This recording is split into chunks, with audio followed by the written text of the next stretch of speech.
Hello, MennoNerds. This is Will, and I'm a little surprised the topic of conversation has shifted from preaching to evangelism, as though those are two separate things.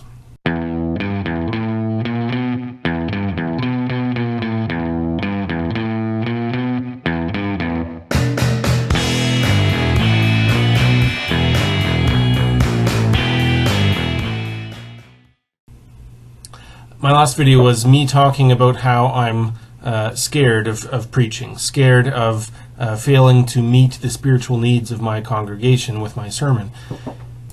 Rob's response was that I should preach more boldly, that all of us should feel confidence to speak the message that God has given to us.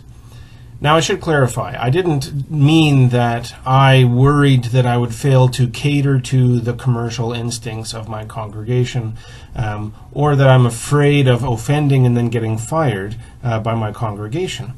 I trust the spiritual maturity of the people that I'm preaching to, but what I'm worried about is that people will have come with a burden, people will have come with a set of experiences that I'm unfamiliar with, and that somehow my words will fail to meet their particular needs that day. And of course I won't be able to meet all of them, but people who are coming with especially heavy burdens, or people who are needing to be fed, and somehow I won't be able to do that. But this is still, I believe, very connected to our conversation on evangelism. All of the work that pastors do in putting the sermon together, all of the work that we are supposed to be doing to present to a congregation the message that God has laid on our hearts, this is what each of us needs to be doing on a smaller scale with evangelism. Now, if I go up to the pulpit, as Rob says, that I take the message that I've prepared and preach it with boldness regardless of the people that I will offend, well, then I will upset certain people, and a few things could happen, right? There might be people who are mature enough that they will hear that as a challenge and apply it to their everyday lives, and good for them.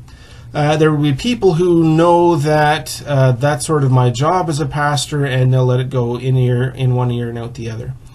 There are also people who might sort of write it off as just my own personal stylings, because that's the way Will always preaches, and so we'll just kind of let that slide. And then there will be people who will take offense to it and might harbor some resent, or might sort of begin to kind of plan for my exit from the congregation. But all of those things are also possible when we're talking to people that we know, people that we're interacting with one-on-one, and seeking to meet the spiritual needs that they have.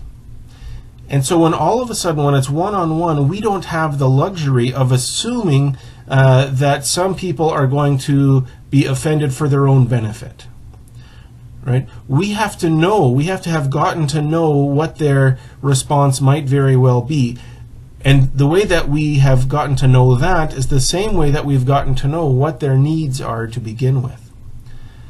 When I preach to a congregation, often it's because I am connected to them. They have called me into their lives, and I've gotten to know some of their stories, and so then I can let those stories inform my sermon. And if we dare to proclaim good news to people, then we better have invested ourselves in their lives, so that we know just in what ways the message of Jesus' life and teachings will be good news to them.